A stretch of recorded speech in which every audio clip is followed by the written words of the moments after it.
கர்த்தருடைய பரிசுத்தமான நாமம் மகிமைப்படுவதாக.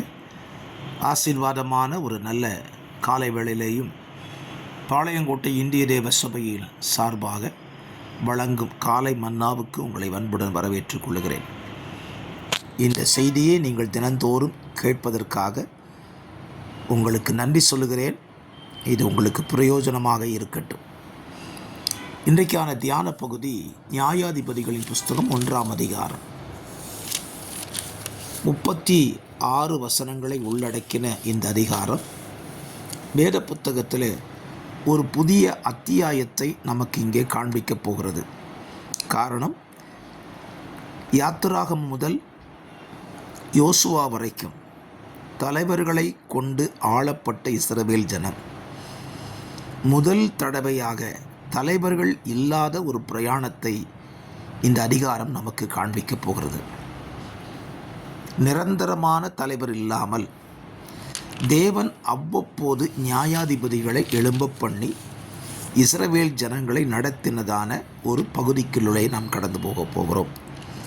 இந்த நியாயாதிபதிகள் புத்தகத்தில் நாம் படிக்கப் போகிற ஒவ்வொரு நியாயாதிபதிகளையும் நீங்கள் எழுதி வைத்து அவர்களை குறித்து தியானிக்கலாம். இன்றைக்கு நாம் தியானிக்கப் போகிற பகுதி என்ன என்றால் 7வது வசனம். அதோனி பேசேக் என்கிற ஒரு ராஜாவை குறித்த செய்தி. அவன் பூமியிலே உயிரோடு இருந்த நாட்களிலே 70 ராஜாக்களுடைய கை கால்களின் பெருவிரல்களை தரித்து தன் மேஜையின் கீழ் விழுந்ததை பொறுக்கி தின்னும்படி வைத்தவன். எவ்வளோ ஒரு கொடூரமானவன் பாருங்கள். பொதுவாகவே பெருவிரலை வெட்டிவிட்டால் ஜீவ நாட்கள் மிக கம்மியாகிவிடும். ஆகவேல்தான் கால் பெருவிரலில் புண் வராமல் பார்த்து கொள்ளுங்கள் என்று மருத்துவர்கள் ஆலோசனை சொல்லுவார்கள். ஏனென்றால் பெருவிரலில் புண் வந்துவிட்டால் அது வேகமாக மற்ற எல்லா இடங்களுக்கும் பரவிவிடும். அது ஜீவ நாட்களை குறைந்து போவதற்கு வழிவகுத்துவிடும் என்று சொல்லுவார்கள்.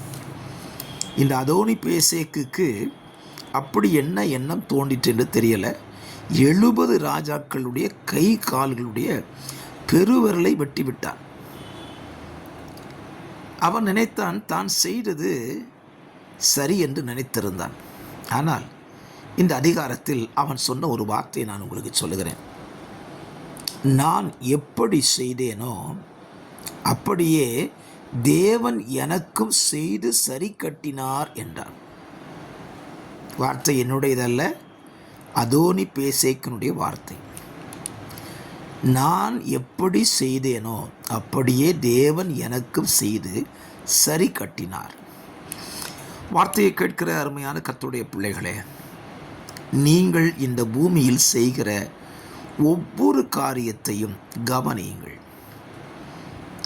நீங்கள் செய்தது திரும்ப உங்களுக்கு செய்யப்படும். ஆகவே நாம் செய்கிற காரியங்களை கவனிக்க வேண்டும். வேடிக்கையான ஒரு சம்பவம். ஒரு தகப்பன் தன்னுடைய தாயை அடித்து ஸ்தோத்திரம், ஒரு மருமகள் தன் மாமியாரை செய்த கொடுமை, ஒரு தகப்பன் தன் தகப்பனை நடத்தின கொடுமை என்று சொல்லுவார்கள். அந்த தகப்பனுக்கு அலுமினிய தட்டை கொடுத்து வெளியே துரத்தினார். வெளியே குளிரில் கடந்து அவர் தகப்பன் மரித்து போனார்.